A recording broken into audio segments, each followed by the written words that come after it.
வாழ்க வையகம், வாழ்க வளமுடன். சுபமங்கலம் யூடியூப் சேனல் வியூவர்ஸ் அனைவருக்கும் எனது அன்பான வணக்கம். புரட்டாசி மாதம் பிறந்தாகிவிட்டது. புரட்டாசி என்றாலே பெருமாளுக்கு உகந்த மாதம். பெருமாளின் அருளை பெற ஸ்லோகங்கள், பாசுரங்கள் சொல்ல தெரியாவிட்டாலும் பரவாயில்லை. அவருடைய நாமங்களை பக்தி ஸ்ரத்தையோடு உச்சரித்தாலே போதும், மோட்சம் கிட்டும்.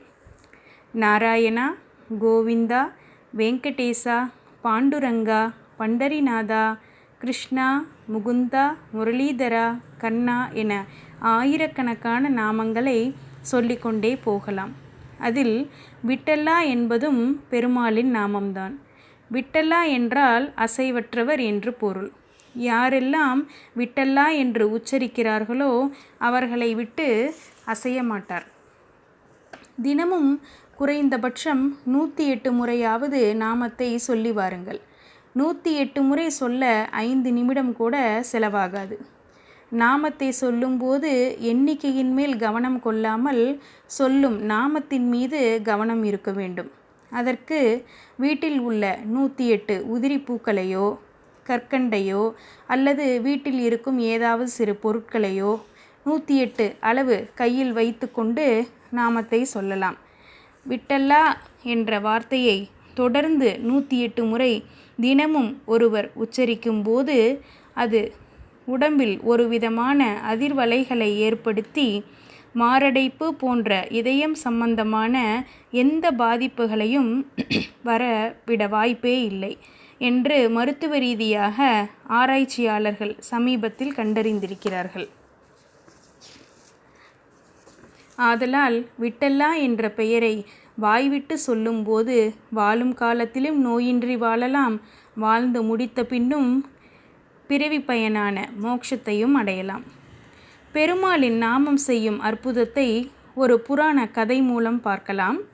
அஜாமிலன் என்ற ஒரு பிராமணன் தினமும் தவறாமல் சந்தியாவந்தனம் செய்து ஆச்சார அனுஷ்டானங்களை முறையாக செய்பவன்.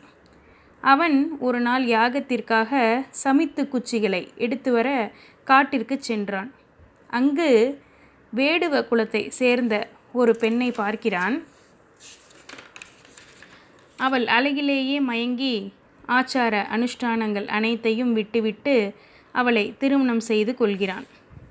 வாழ்நாள் முழுவதும் அவள் அழகை ஆராதிப்பதிலேயே தன் பொழுதை கழிக்கிறான்.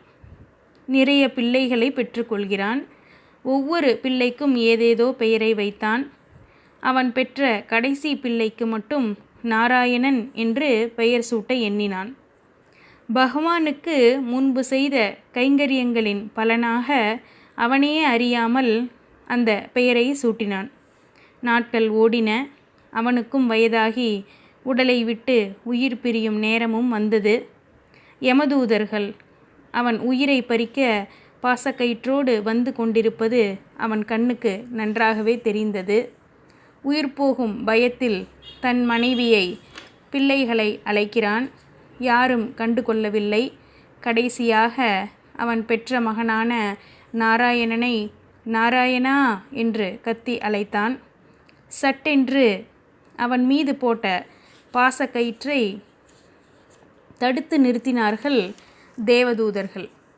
அப்போது யமதூதர்கள், இவன் செய்த அக்கிரமங்களுக்கெல்லாம் தண்டனையாக யமலோகம் அல்லவா செல்ல வேண்டும், நீங்கள் எதற்காக தடுக்கிறீர்கள் என்று கேட்க, அதற்கு தேவதூதர்கள், பெருமாளே இவனை மோட்சத்திற்கு அழைத்து வரும்படி உத்தரவிட்டார், என்ன காரணம் என்று கேட்டதற்கு, அஜாமிலன் தான் இறக்கும் போதிலும் அவன் மகன் நாராயணனை நினைத்து கூப்பிட்டிருந்தாலும் அந்த நாமம் என்னுடையது, ஆதலால் அதற்கான மகத்துவத்தை நான் செய்தே தீர வேண்டும் என்று சொல்லி அழைத்து வரச் சொன்னார்கள்.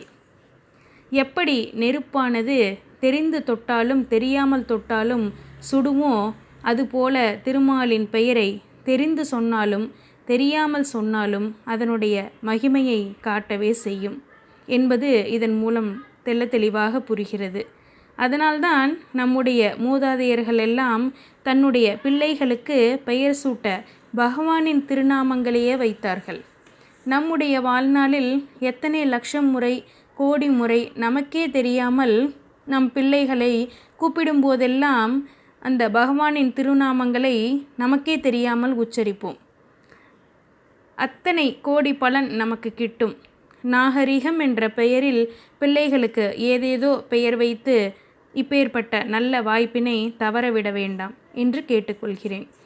ஓம் நமோ நாராயணா. மீண்டும் மற்றொரு பதிவில் சந்திப்போம். நன்றி, வணக்கம். வாழ்க வளமுடன்.